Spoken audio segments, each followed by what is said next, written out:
So, tonight's topic is karma. We've been going through a text called the Fundamentals of Tibetan Buddhism, so we've just been kind of working through, and we're at the engine of what we call conditioned existence, the three root poisons, the sort of hub that drives conditioned existence. So we kind of went through that in our last, technically not our last class, but the one before that. And because of these root delusions, misperception, attachment, and aversion, we create a lot of this karma, which limits us, which keeps us in a conditioned existence. And if we can understand how that works a little bit, maybe we can change it. The biggest impediment to us making any progress is really just a lack of understanding. But knowledge doesn't always help much either.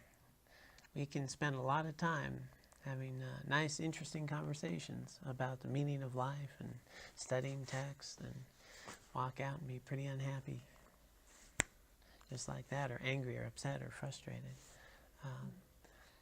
And so something different than knowledge is wisdom, and wisdom is much more of a direct experience and understanding of how to apply this knowledge and how to engage with it in a meaningful way. So hopefully we can get there.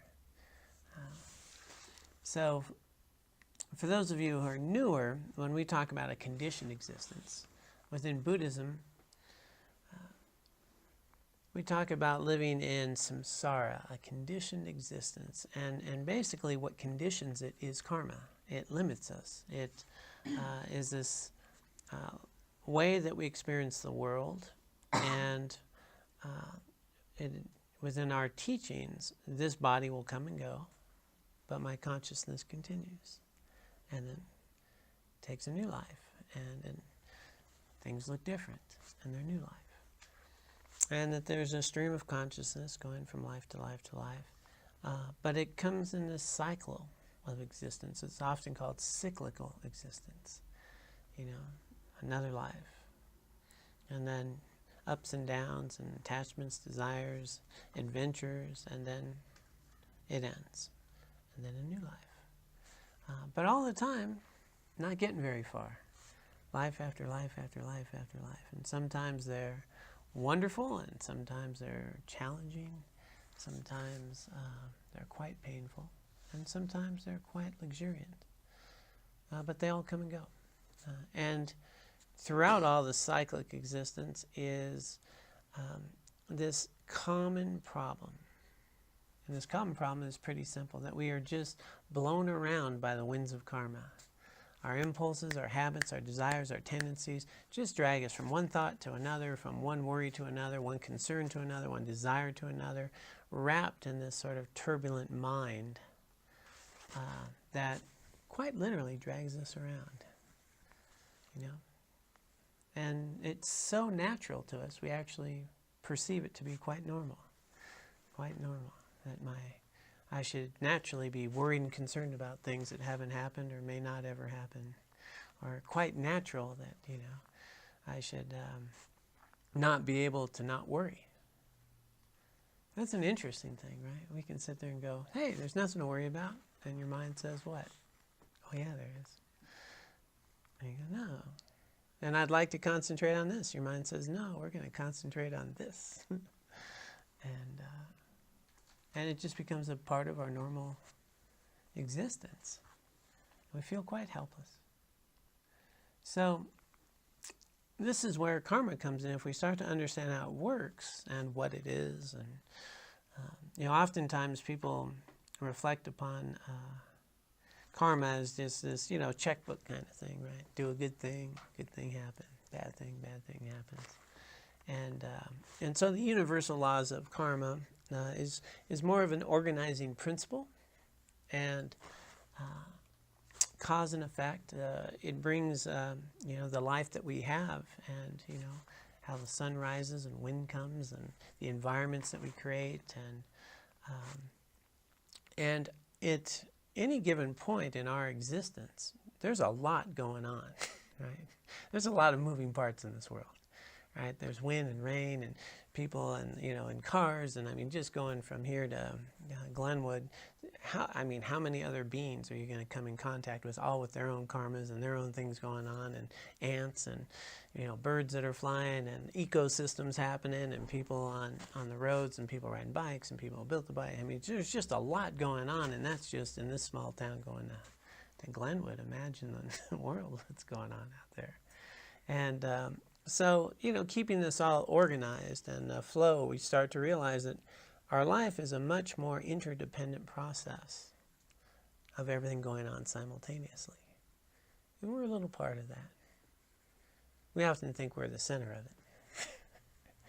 And that's a very fascinating piece of our delusion, is how we perceive and feel quite the center of the universe. And it's a real common problem, because that's the only way you can experience the universe, isn't it? You can only experience it through your consciousness, so that becomes the center of the universe, quite literally. And so it's an interesting limitation. It's an interesting limitation, because everything I know about the world and the universe and how I see it has a lot to do with how I was raised, how I grew up, my conditioning, my little bubble that I get to cruise around with, and that's how I experience the world. And I think that the world out there is a particular way. And so, as we talked about before, is sort of the root problem is this: we think the world out there is a particular way. Right? It's a particular way. That's a yellow wall back there. Or is that a gold wall? It's sort of yellow and gold. And that's what that is.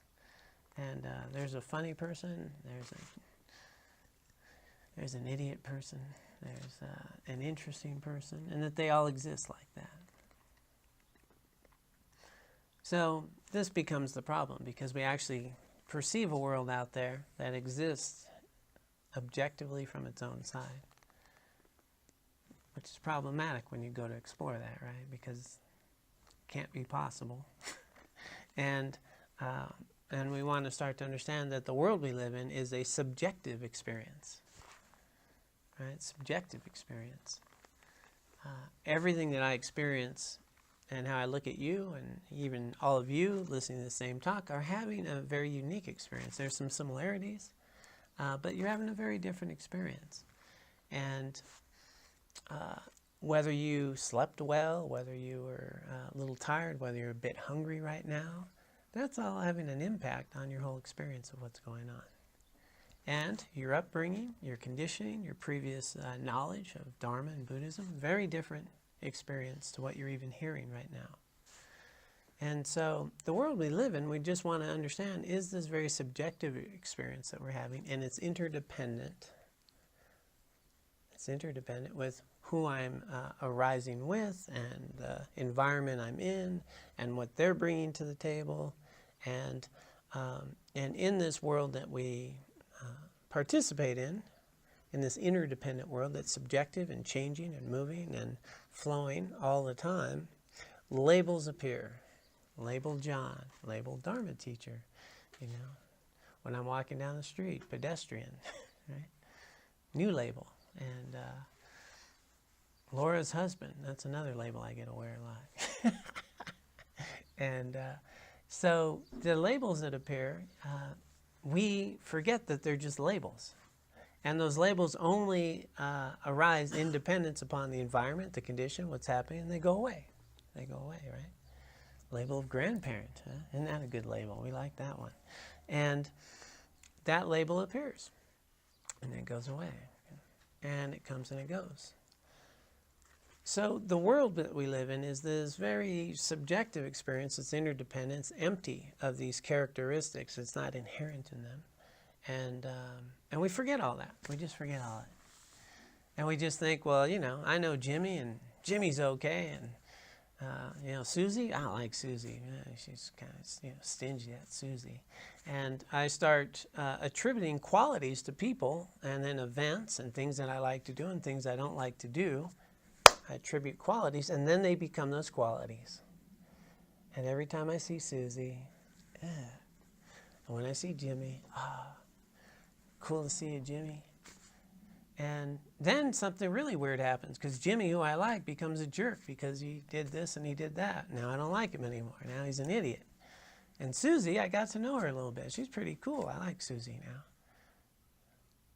And I don't question the fact that, everything's sort of changing all the time. It has a lot to do with my interactions, my judgments, my perceptions. That Susie really wasn't that bad, and Jimmy really wasn't that great, and so-and-so is not really a jerk, and that the world I'm experiencing, well, it's a lot of things going on, and it has a lot to do with my attitude, my perceptions. And if I change any one of those, everything else starts to change, right? Everything starts to change.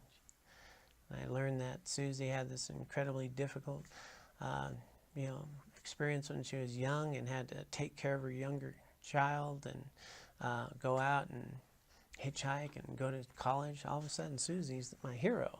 I didn't know that before. Before, I didn't like her very much, right? And I found out something new. Now it's different. And but then I think it's real. I keep making it real. Okay, now she's like this. Now they're like that. And the world I'm experiencing is like this. And then I started doing this real interesting. Well, there's things I like and things I don't like. Well, I'm going to grab onto this stuff and I'm going to avoid that. And now, this is where we create all types of different karma and mental afflictions, right? Anger, resentment, jealousy, pride, attachment, desire, impulses, and here's where we can look at karma in a very, very tangible way. Nowadays with science, they talk about neural pathways that are in our brain that are just really strong pathways and routes that get built in. Well, the more I do something, the pathway gets stronger, the habit gets stronger, the tendency gets stronger, the impulse gets stronger. And so that's what we kind of start doing. This is the way karma works, is that if I start doing things a lot, that becomes habituated. It becomes a way of being. I start, I get raised in a particular way. The smell of certain things, or the trees, or the flowers that I like, or the people I like, and they play these particular games. I do those a lot. That becomes the things I really enjoy. I start habitually doing things, and they bring me some pleasure, and I just keep doing them. And then they become an entrenched tendency and a habit and a way of thing. Now, on a very simple level, we could look at things like banana splits. I've been on those for a while. I haven't had one in a while, but it could happen. It could happen tonight. I don't know. We'll see. But I like banana splits, right? And if I'm trying to lose weight, so I probably shouldn't eat a banana split. But they have low-calorie ones, right? See how the mind works? When we have, let's say we desire a banana split, but I'm trying to lose weight, but the habit and the tendency, it can be very hard to not eat the banana split because I like the banana split. And I've done it a lot of times. And so if you look at karma in this way, think of it as an impulse, a tendency. Banana split. Yeah, now that's all I'm thinking about. Now you guys are thinking about it. And once we start thinking about, well, I like banana splits, and there's a chance there. Now I could be hungry. And before I wasn't even hungry, right? I wasn't even hungry. Somebody starts talking about banana splits. I'm talking about with the strawberries and the chocolate on there. I really like the bananas, how they slide in. And that becomes this very entrenched desire. And every time someone says banana split, that's a good idea to me. It's just a good idea, like that. Banana split, oh yeah, I like this. And so, even though I'm trying to have a diet, well, I'll do the diet tomorrow. Tomorrow. I'll go a little extra lap. I'll be fine. So here's a situation where, here's doing something that gives me pleasure, and that's the problem. I think the banana split gives me pleasure. And that's the kind of, when you talk about the rooted karma that we reinforce constantly, that just tears us apart and creates all the suffering that we have. It's the karma where we reinforce again and again and again the world outside of ourselves in ways that it does not exist. The delicious is not in the banana split. Right? My happiness is not in other people, and my happiness is not in my banana splits. My happiness is not in having the best vacation ever. That's not where it comes from. But we really think it does. And we reinforce that habit all day long. We reinforce that habit, the labels that we stick on things, and we make them real. We make it real. And we reinforce it. And we just reinforce it again and again and again. And when we step back from that, maybe we step back, maybe we crack the door. Some people never do. There's no way to kind of step back and kind of get a realistic understanding of the world. But, I mean, we can. It's not difficult. It's not, it's easy to prove. It's easy to prove. You know, if a banana split was delicious, it would be delicious all the time, right? And for everybody. And for everybody. Thank you. Is there anybody here done like a banana split? You. Okay. And you. All right. So that didn't even work for you, that whole analogy. So there's some people that don't like banana splits, and so it is not delicious. And guess what happens if I have a cold or a stomach ache? How delicious is that banana split now? The last thing I want to put in me is a bunch of dairy when I'm not feeling good. Where's the delicious? And is it still delicious when you're on your third banana split? Not so delicious then either. On a cold day, it's not as delicious as on a hot day. What's up with that? Where's the delicious, right? So those of you who've been here for a while, you know where the delicious is. But the delicious is an experience that's internal. It's not in the banana split. And it rises in dependence upon the banana split, the conditions that arise around that. And it also arises from my attitude about it. You know, I could tell you some things about dairy that could curl your skin, and you start thinking about that before you eat the banana split. It won't be very good. I'm not going to do that because I like banana splits. So, but my attitude about it, my perception about it, my view of it, all of this is coming in contact with the conditions that we call banana split. And it's an interdependent arising that's dependent upon me feeling well, it not being a hot day, me not being, too full at the time. You know, there's a lot of conditions that go around me enjoying a banana split and having a delicious experience. What is the cause then? Is the cause the banana split? Is the cause the banana split? Where's the cause? The cause for what? For you decide, okay, the cause is in your mind, it's entrenched in your mind, the desire for the banana split, the karma. Okay, so I'm trying to follow. So there's the cause for the deliciousness, and then there's the cause for the impulse and the desire, right? So both are internal. And the karma that we keep reinforcing and watering. They always use the analogy seeds because it's good. You know, you water a seed, it grows. You walk down a path a lot, you have a deep path, and it's a groove, neural pathways. So the more that I talk about banana splits, say how delicious they are, my friends say how delicious they are, I have some, and that, then I keep reinforcing that, and that's where delicious is. So I keep creating the cause by watering that seed, and the impulse comes, and it could be, from when I'm a little kid, my mom's giving me some ice cream, and they're talking about banana splits and all the reinforcers. We'll move on beyond banana splits, but the cause for the delicious is a different thing, right? So the cause for delicious, when you look at karma, is so delicious is a pleasurable experience. It's a pleasurable experience, and it's interesting. We put a label delicious, but If we really get down to the root of the experience itself, it feels good, right? It just feels good. It's a pleasurable experience. And it's interesting because sometimes we rate our pleasurable experiences in different ways based on labels, but it's just a pleasurable experience. And will it last? It won't last. It's a pleasurable experience. It's ephemeral. It'll come and go. So the causes for a pleasurable experience are virtuous activities, right? So karmically, the definition of virtuous activity is any activity that will lead to a pleasurable result. Non-virtuous activity will lead to an unpleasurable.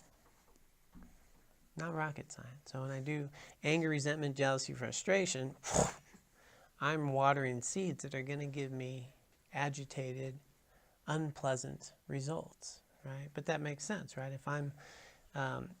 If I'm watering the seeds of anger and agitation, what am I doing? I'm planting that in me. So that's going to keep arising. I'm going to keep that alive. One of the more subtle ways, and I talk about this a lot just because it's so important and it happens all the time, complaining. Complaining. Even if it's justified, right? Complaining. I'm going to tell you how so-and-so mistreated me and how unfair it was, and I'm going to complain about that. And then, of course, I'm going to tell my friends because I like you guys. So you're going to hear all my stuff. And then you're going to go, John, man, that's so wrong. And now you're going to be upset. Now you're upset, I'm upset, and now I feel better. And because somebody, you're really mistreated. And then my anger goes away. And it looks like I got rid of my anger by talking about it. But what I really did was I reinforced my anger, didn't I? I just got validation that, yeah, of course you should be upset about that. Of course you should be angry about that. And I talked about it and I watered that seeds and I brought it up and then you validated all the reasons I should be angry. And so instead of when the next time a person treats me like that, instead of me being able to deal with it with more equanimity, realizing that my experience of it has a lot to do with previous activity and the interdependence of what's going on, I don't think about that. I just think, oh yeah, I'm pissed off. Look at you. I'm not going to take that. I'm going to tell you how it is. And I'm going to feel pretty good about it. And guess what I just did? That was a perfect karma of creating more suffering in my life. When the more that I water seeds of anger and so forth, resentment, the more that is fueled, right? I water it, it grows. The basic rules of karma are, one is it's definite.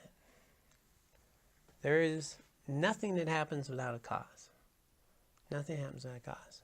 There's a cause, there is a result. That's just the way it is. The second rule of karma is that it grows. So once we plant seeds, they grow. How they grow and all that's variable, but they grow, they get bigger. And the third is that if you don't create a karma, there's no result. No cause, no result. People go, why do you talk about that one? And that one's important because that's the most overlooked rule of karma I think I've ever seen. No cause, no result. So if I want inner peace, well-being, and a mind that's balanced, filled with equanimity, how's that going to happen? If I spend all of my time running around, engaging in worldly activity, getting caught up in anger, resentment, and jealousy, how am I ever going to create a calm, clear mind that's balanced, has equanimity, and is engaged in life in meaningful ways if I've never even planted the seed? If I don't water the seed, if I don't nurture the seed, how's that going to happen? Somehow, magically, I'm going to find inner peace, well-being, and be able to sustain that? Resiliency? How's that work?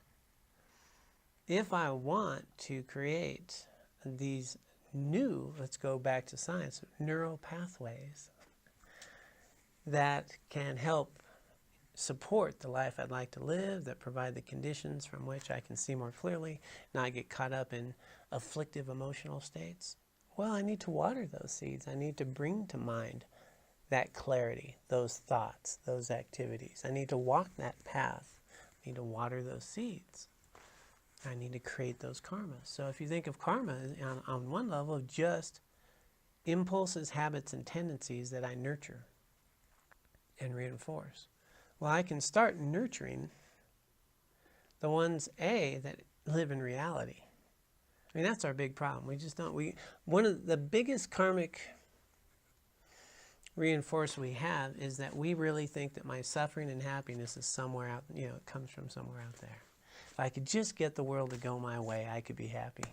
And if I could just avoid that, it'll be all right. And we spend a huge amount of our time in that world, which doesn't exist, by the way. Right? Just doesn't exist. The world where if I eat right and exercise, I'll be healthy. The world that says, yeah, if I just get the right job and career and vacation, I'll have it made. That, I can develop the family that has no emotional issues, and no problems. And I can have that supportive friendships of friends that are around for a long time, and we can establish traditions, and people don't get angry at each other. We all gather together every night and say, Kumbaya. It's a pervasive delusion. It's strong. And it has no basis in any reality. I mean, when we look around the world, right? Car wrecks, people die. You can eat right and exercise, die tomorrow. Life's messy. Life's really messy. And yet my mind wants to make up some other world. Or for some reason, mine shouldn't get messy. Not me. I get it that other people, they got issues. But not me. It's fascinating. And then if I could just get so-and-so to act right, and if I could just get my boss to treat me a certain way, and if I could just get this amount of money, then, I could be happy. And we reinforce it all the time. And it's amazingly insane when we step back. But when we're in it, it totally makes sense. We just know that I'll be happy if I just get that little extra raise. This vacation that's coming up, I really need it. It's all going to be good. Or that next retreat. That'll do it. Which is fascinating, because when we step out of it and we go, how many times in your life have you had the raise, the wonderful vacation, the idyllic little environment, the wonderful moment in a relationship? How many times have we had that? When we look at our house today and our environment that we live in and the food we have and the education we have, the resources we have, the environment we get to live in, and if you can't be happy now, what in the world makes you think the next thing is going to do it?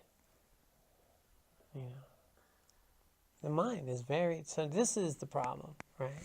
This is the problem, is we have this conditioned, obsessive, compulsive, delusional mind that we're just accustomed to, and it just drags us from one thing to another.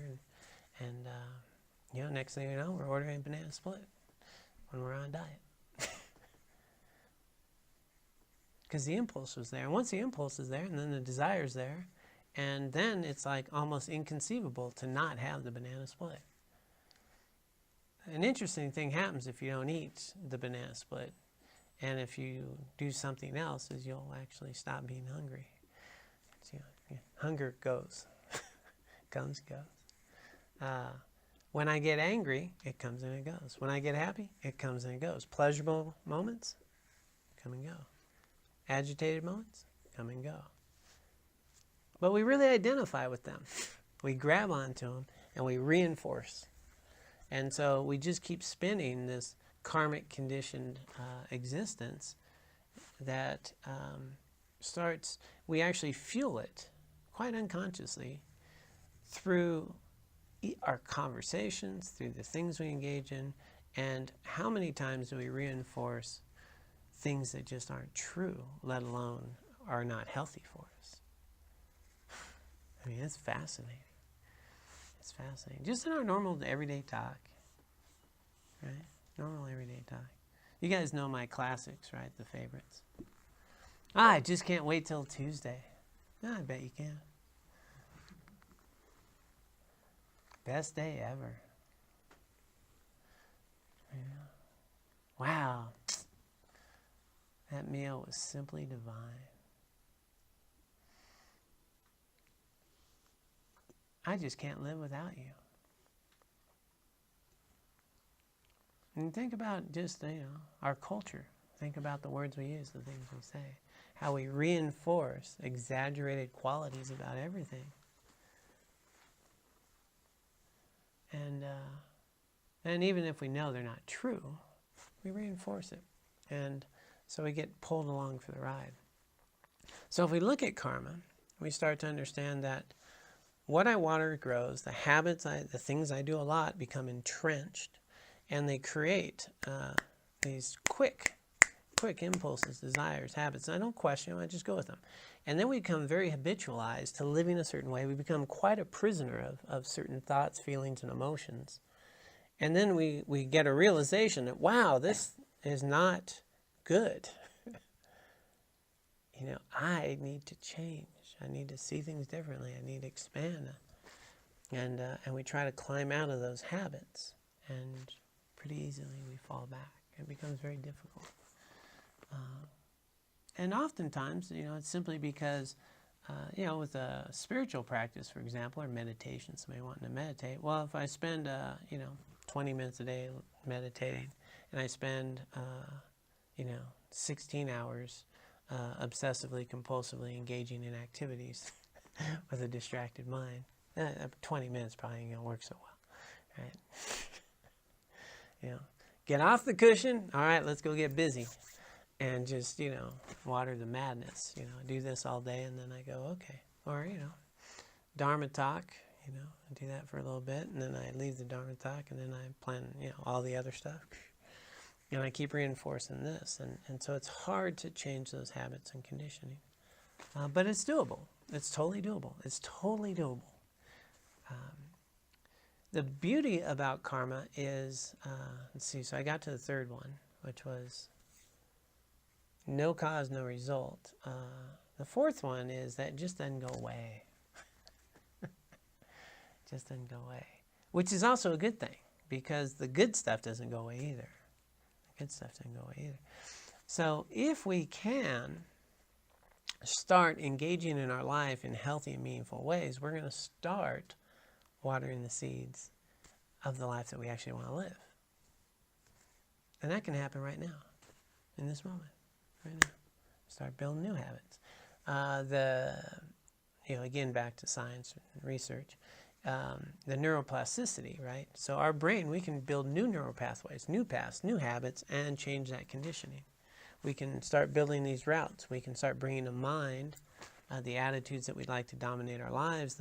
We can start bringing to mind more accurately how the world is and how I interact within it in ways that'll be much more beneficial for my happiness, well-being, and the world at large.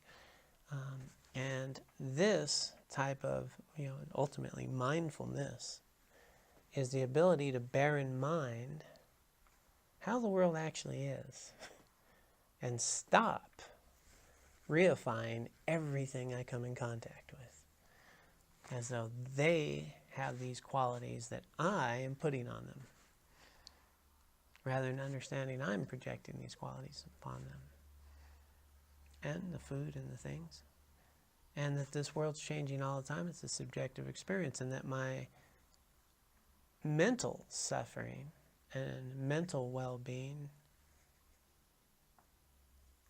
is here, not out there. You are not the cause of my happiness, nor my suffering. You are a condition from which it can arise. You're not the cause. The cause is here. And that, of course,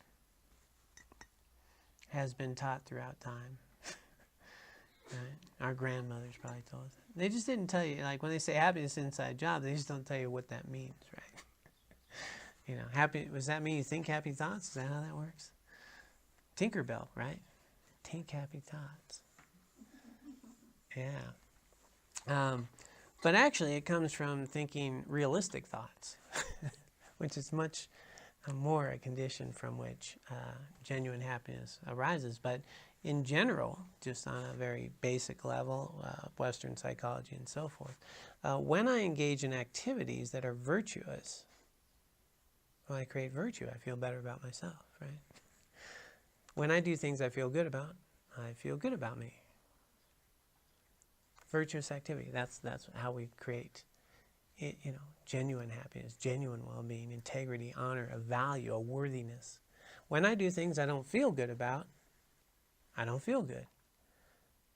It's just so simple. It is so simple. And yet so difficult to do because we're reifying that something else is really the cause.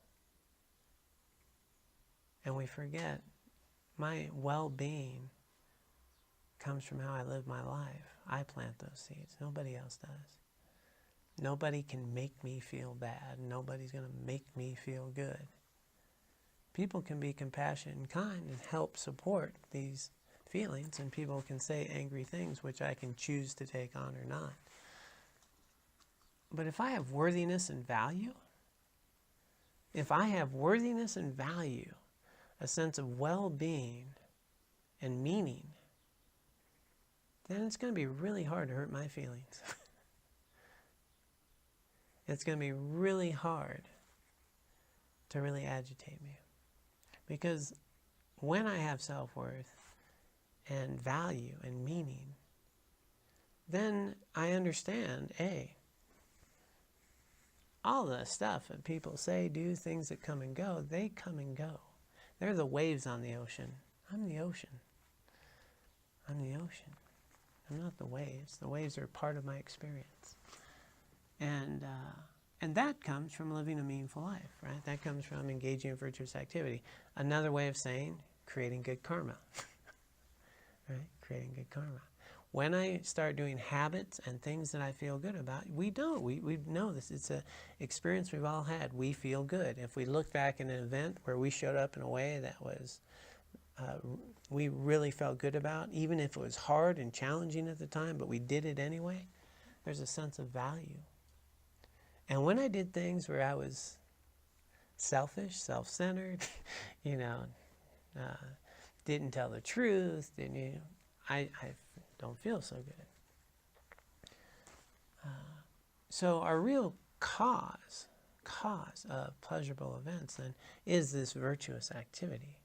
So, within Buddhism we have these 10 virtuous activities, 10 non-virtuous things that create the seeds of discontent and unpleasant experience. But what we really want to understand is the dynamic. Okay? We can make the list, we can get that. But the dynamic is this, that how I experience you and whether it's something's pleasurable or unpleasurable has a lot to do with me and the seeds I planted. If I kind of get that, then I can start to realize that every experience I have in my life is an opportunity to do what? To cultivate merit, wisdom, and clarity. To grow. Everything is, all the time. There's no good and bad days. There's just days. I mean, what makes the difference between a terrible day and a day of opportunity? My attitude about it. There's nothing else. A terrible day, a day of growth and opportunity. That's how I look at it. The day itself does not have those qualities. And how often is our terrible day defined by things didn't go the way I, the center of the universe, wanted them to go? I mean, it's kind of a different way of it. But probably a more accurate way, instead of saying, I had a terrible day. No, things didn't go the way I thought they should go. Because, you know, I'm literally the center of the universe. I forget there's 7 billion other beings out there that are human, and all these other people, and they all got their stuff. And my terrible day was their best day ever. I don't know how that works. We get very myopic. I become the center of the universe. Things need to go a certain way, and I reinforce that. And if things go a particular way, I feel good. That's a good day, best day ever. Terrible day, because it didn't go my way. And then how many of those terrible days, when we look back later, say, well, that turned out to be the best thing ever happened to me? Right? But we believe the labels, we believe we reify these things, we objectify them. And the karma that we keep reinforcing is that that is true. I mean, that's the worst karma to reinforce. That's what keeps us conditioning. One of the new seeds to water is quite simply that the world's a subjective experience. And how you experience it has a lot to do with the seeds you're watering. That's a different karma to start watering. A lot more accurate, probably. I'll say for certain, actually. And it's just clearly the way things are. You know, if you feel good and having a good day, healthy and happy and got some good news, that annoying person doesn't annoy you. A little tired, a little irritable, didn't get enough sleep. My best friend's annoying as hell. I mean, it's pretty clear.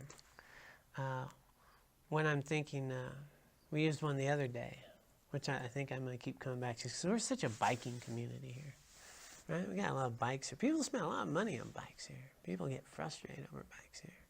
Chains breaking, the seat's not quite the thing, and it doesn't quite fit me, the size, you know. And when I was in India in our refugee settlement, I was going through town to Moon God, and you know, bikes there. I mean, that's a big thing to have a bike there. And there's this bike, this frame was like this tall, and there's a kid about this big. And he had his legs, because he couldn't go over the bar, he had them like under. So he's kind of sticking through the side and pedaling the thing, and he's just going like a bat out of heck, you know. And he's got a bike, and he's happy, and he has a bike. And we got our $3,000, $4,000, $10,000 bikes, and we're upset because, you know, the little chain thing's not lining up just so. And you know, perspective, you know. He doesn't have a flushing toilet at home, you know. And yet, you know, we think we have problems. But just bringing up a situation like that shifts our whole perspective instantly. And now, wow, I look at bikes differently. Now, when I flush a toilet, I'm pretty grateful to have that thing, right? And, but we're not thinking about all those things because we get myopic. We become the center of the universe, then we reify everything outside as though it's true, and this is terrible, and we get habituated and customized to seeing the world in a particular way, and we forget how it actually is. An obsessive, compulsive, delusional mind takes over all the time. It obscures our vision. Karma obscures the clarity of the mind. And they're thick, heavy clouds. We just can't break through. But we can learn to break through them. We can clear them. And so typically, you know, number one is start engaging in virtuous activity. Start bringing our mind and planting and watering and nourishing seeds of habits that are healthy and meaningful to you, that are beneficial, that sustain healthy mental states. Doing things we feel good about, and engaging in things that are in alignment with our values, that are beneficial to others, that I'm going to feel good about tomorrow. And that is the ground from which all spiritual growth happens. Ethics. Ethics. We can meditate all day long, we can debate, we could engage in all kinds of things, but if I don't have ethics, if I don't treat my neighbor well, you know, I might as well be pouring water on a rock. There's no fertilizer. I need to have soil that's nourishing. for these seeds to grow. And that is ethics. And that's the good karmic impulse and tendencies. And it's not easy. Right? It's not easy because we really think so-and-so is a jerk. That's the big problem. If you understand so-and-so is really not a jerk, it's a lot easier to be nice to him. But there's a really strong delusion that says he is. So that's the piece of wisdom that really helps. So one of the things with karma is start to realize and bring to mind habitually, frequently, nourishingly, the impermanent nature of things and people and labels. Is there anyone you know who is inherently a jerk? I know you're thinking, well, he's so-and-so. Might be some sort of politicians, right? Right? But did that person also do anything kind ever in their life? You know? And throughout their day, how many things do they do that is actually jerky versus things that are not jerky? You know, walking across the street, taking their kids to school, cooking a meal. I mean, all these activities that they don't do that aren't jerky. They do this or that I don't like. They become this and that. That's all they are. So we can start to listen. And could that person change? Wow, there's a thought. Were they always like that, and could they change? Or do we freeze them in time? They're that person who did that to me 10 years ago. And that's who they are. And I hate them. Or I really like them because they did that to me. Whatever it is, and we freeze them. So what we want to do, if we want to cultivate karma, is remember that whatever's happening, if I want happiness and well-being in my life, it's going to come from how I respond to it. That matters. Not what's happening. What matters is how I respond to it. And if I can remember that people are just trying to find their way, that people make mistakes, people have been jerks. I've been a jerk many times. I've hurt people, I've lied, I've cheated, I've stolen. I've done all these things. And I bet you have too.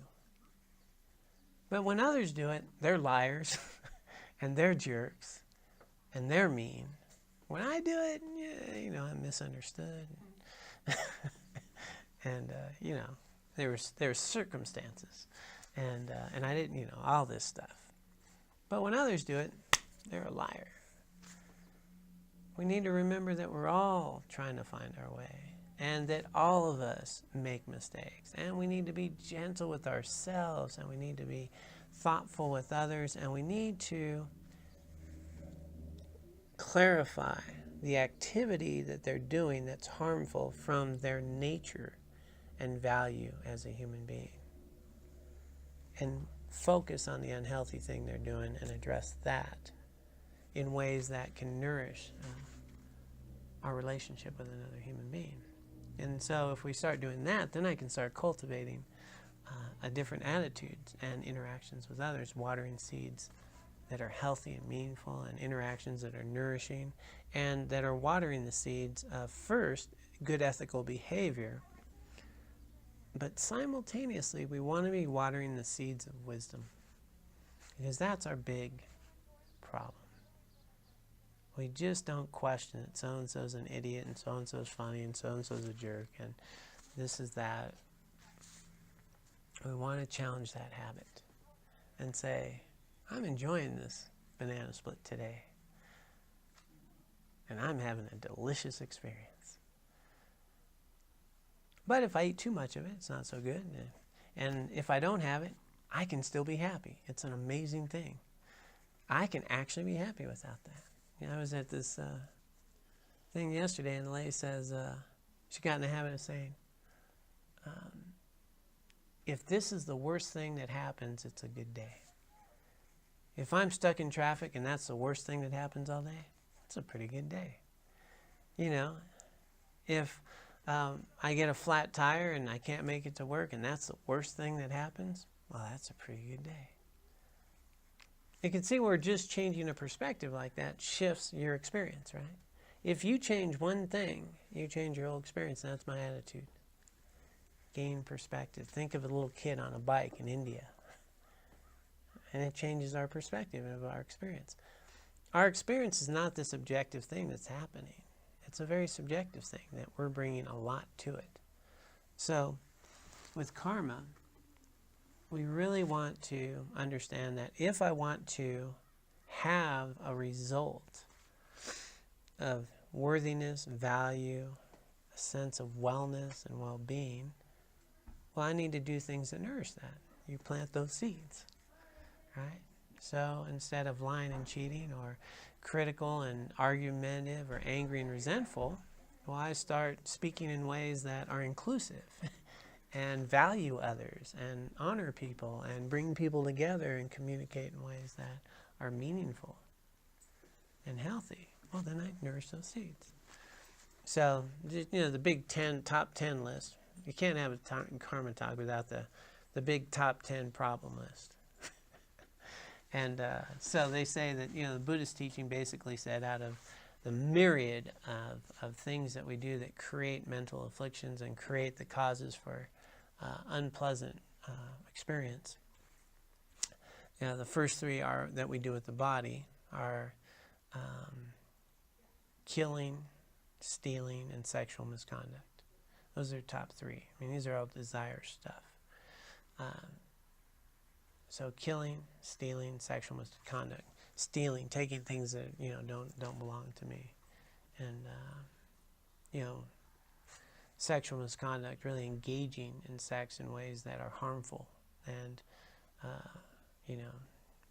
adultery, people that are too young, against their consent, not being honest. I mean, there's a lot of ways that we can harm people in a sexual relationship. And killing, even harming people, right, physically. So those are the top three with the body. 4 with the speech, lying, divisive speech. Divisive speech is really tricky, where that's when I start talking about somebody in a way that makes you think less of them, and then we do that, Let me tell you about so-and-so. And now you think, we divide people.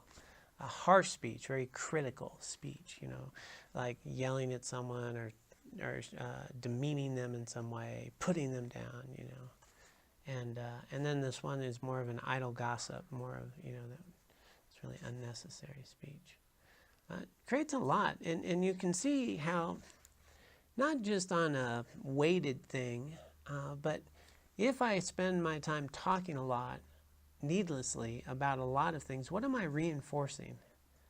I'm reinforcing an objective world out there that is the cause of my happiness and suffering. A lot. It's very insidious.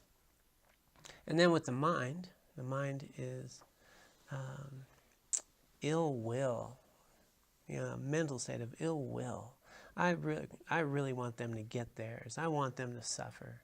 We hear about somebody did a crime or whatever. I really want them to suffer. I want them to pay for that harm. Rather than, what? I really hope that they can be accountable to that and learn how to change their life, which is a very different thing. Understand that people do things. And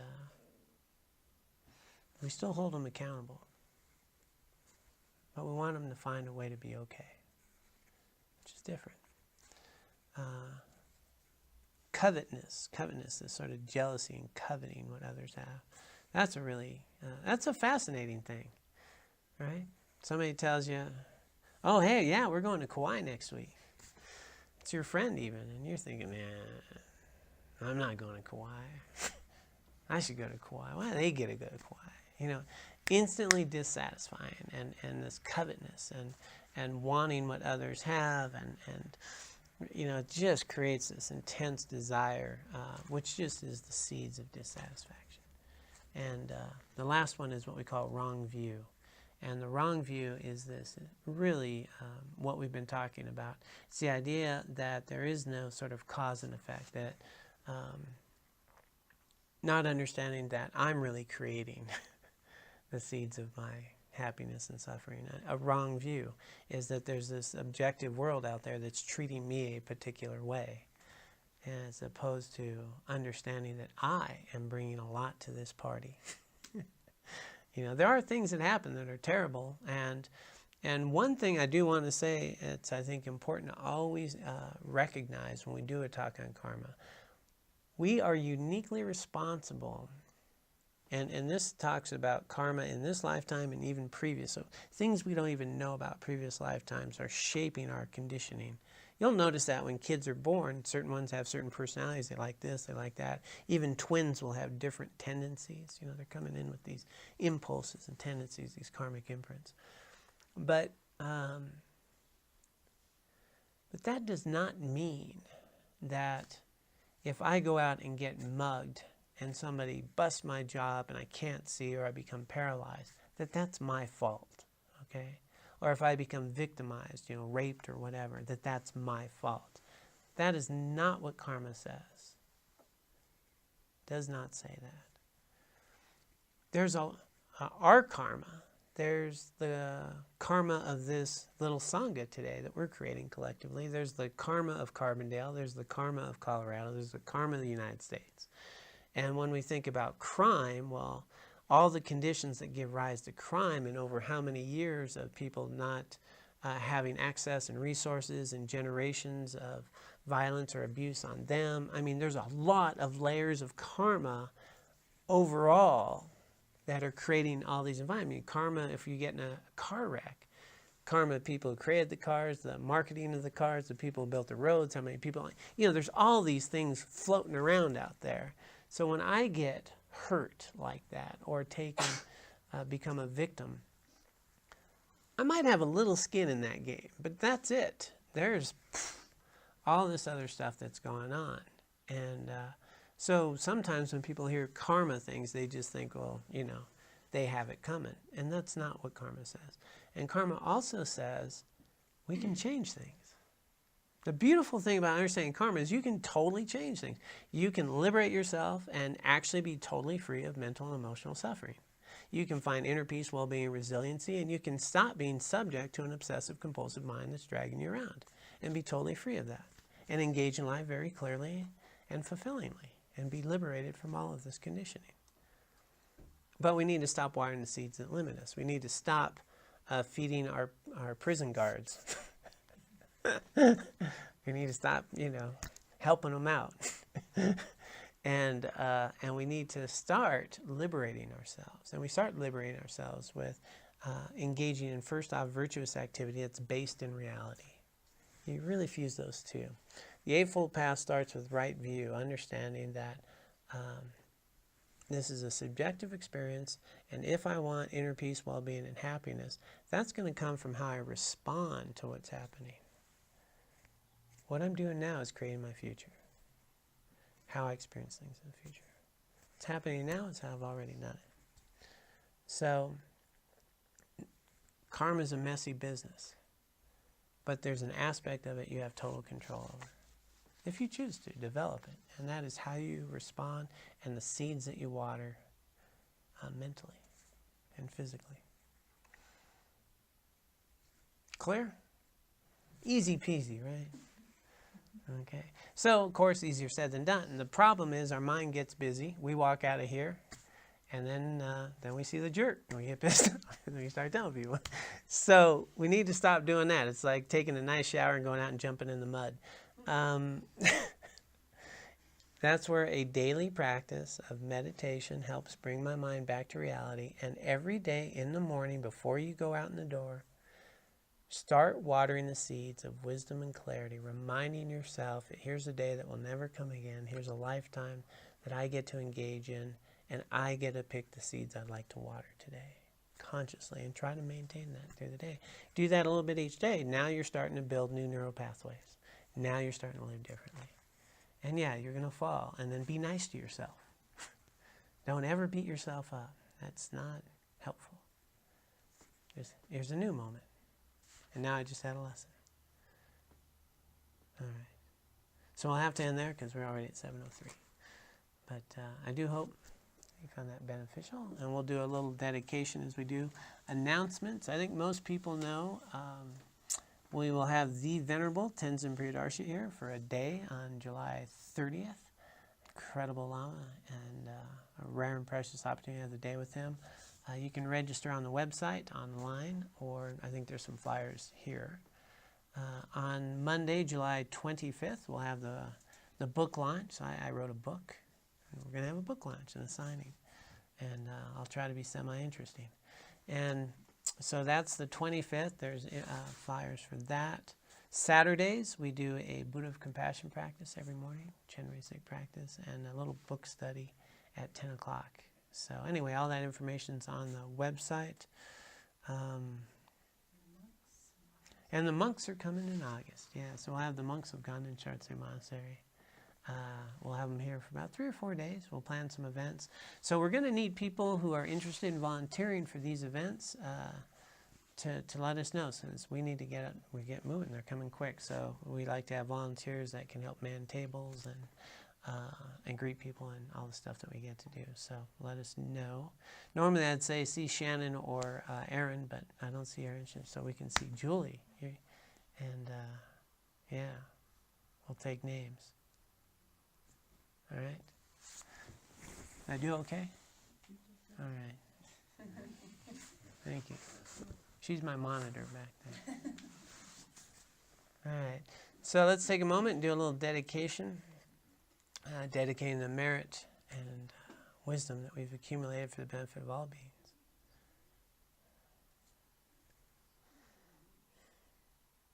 Let us dedicate the merit and wisdom that we have accumulated both individually and collectively, both today and throughout our lives. We dedicate it for the benefit of all beings. May all beings be free of suffering and find lasting happiness.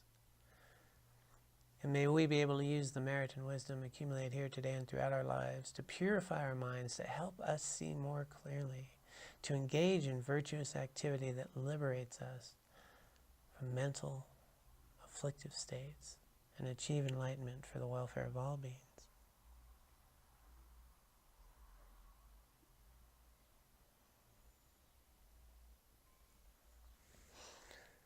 All right, thank you all so much. Be well and try to stay out of trouble. Thank you for joining us online.